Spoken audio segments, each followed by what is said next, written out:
Samajwadi party के national president बहुजन मुक्ति party और जनाब शौकत अली साहब जो AIM के यूपी के अध्यक्ष हैं। फिर से रिपीट करें, तो हम तमाम ने मिलकर ये फैसला किया है कि हम लोग उत्तर प्रदेश के आने वाले विधानसभा में हम सब लोग मिलकर चुनाव में हिस्सा लेंगे और तकरीबन 95% सीट्स पर जहां पर हमारे कैंडिडेट होंगे किस पार्टी के होंगे तय हो चुका है।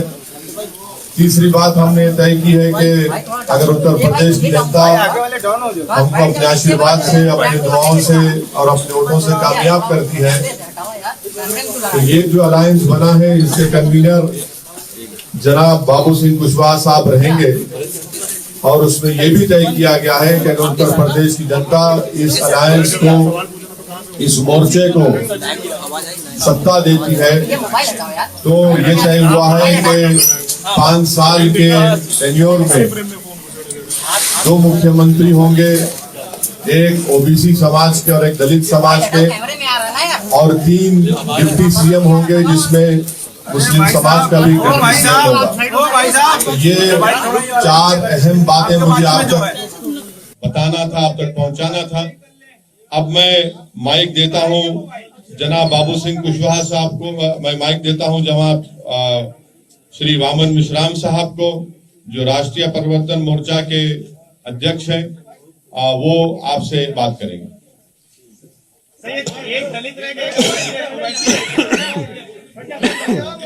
साथियों, आपको पूछने के लिए अवसर है। अभी हम अपनी बात आपके सामने रखते हैं, उसके बाद सवाल जवाब होगा। मैं केवल एक बात कहना चाहता हूं कि ये सारा गठबंधन जो है हम लोगों ने मिलकर किया। इसमें अभी जो महत्वपूर्ण 5-6 पार्टियां हैं और उसके साथ साथ और भी दल इसमें आ सकते हैं, इसके लिए अभी दरवाजे बंद नहीं है। तो एक तो ये बात है।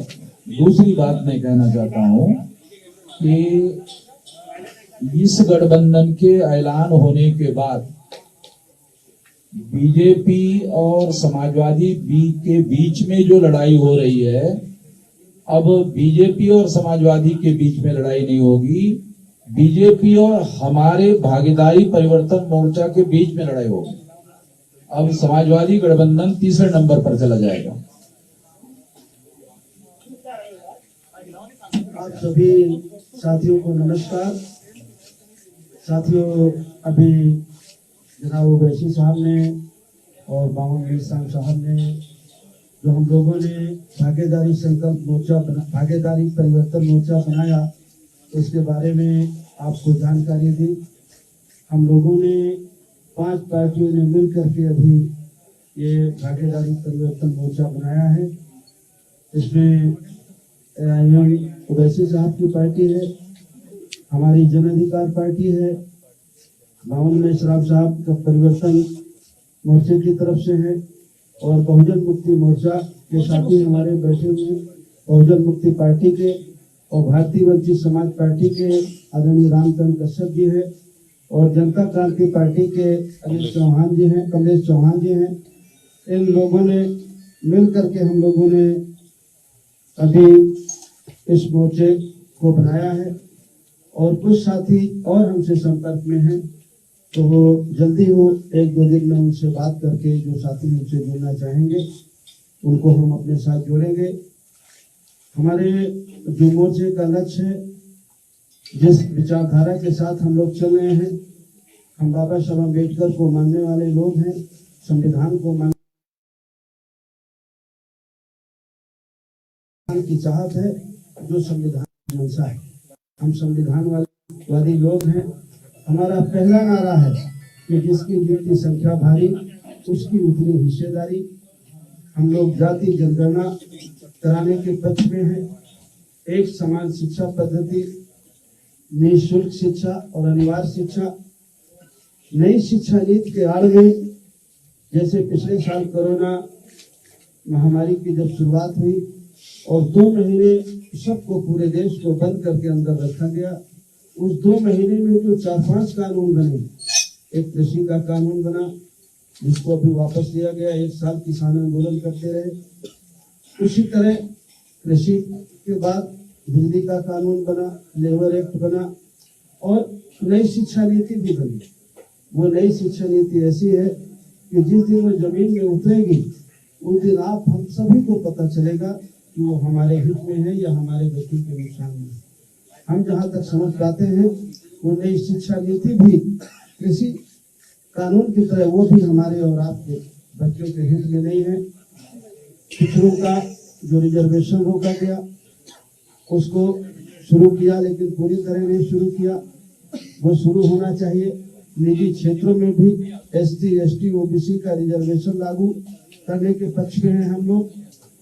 और जो अभी किसान की जो फसल खरीदी जाती है उसके लिए जो उनकी मांग थी कि सरकार एक गारंटी कानून बनाए कि उससे कम में खरीद न हो।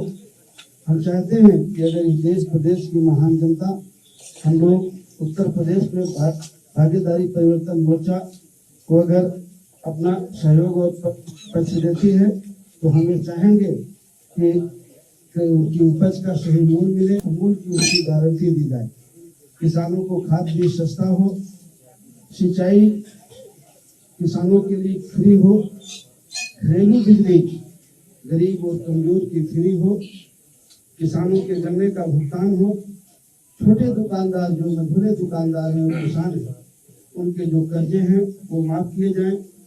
कानून व्यवस्था की बहुत बड़ी बात है उत्तर प्रदेश में, चाहे वो समाजवादी पार्टी का शासन रहा हो, चाहे आज भारतीय जनता पार्टी का शासन हो, कानून व्यवस्था की स्थिति बहुत खराब है, बहुत दयनीय है।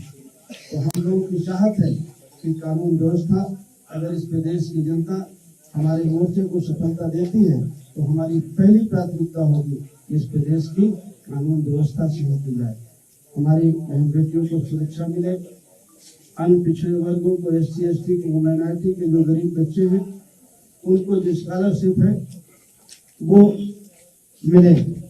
पुरानी पेंशन बहाली का एक मामला आया है, कुछ लोगों ने कहा है कि हम पुरानी पेंशन बहाल करेंगे, लेकिन इस बारे में मैं एक बात कहना चाहता हूँ।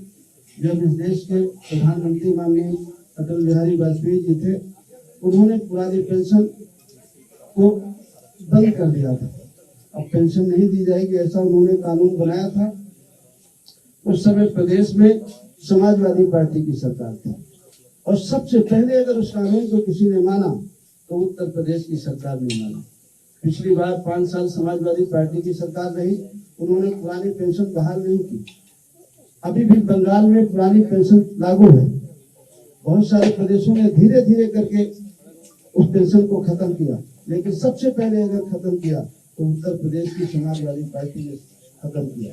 आज वो जरूर कहते हैं कि पुरानी पेंशन, लेकिन वो करेंगे या नहीं करेंगे, लेकिन अगर इस मोर्चे को लोग सहयोग देते हैं, बहुमत देते हैं, तो ये मोर्चा जरूर पुरानी पेंशन को बहाल करेगा। ऐसी कुछ मुद्दों के साथ हम लोग चुनाव में जा रहे हैं। हमारे सीटों के बंटवारे में कोई विवाद नहीं है, लगभग 95% सीटों पर हम लोगों ने काम कर लिया है। कुछ लिस्टें हमारी जारी भी हो गई हैं, आने वाले 2-3 दिन में हमारी सारी लिस्टें जारी हो जाएंगी। बस यही कुछ बातें आप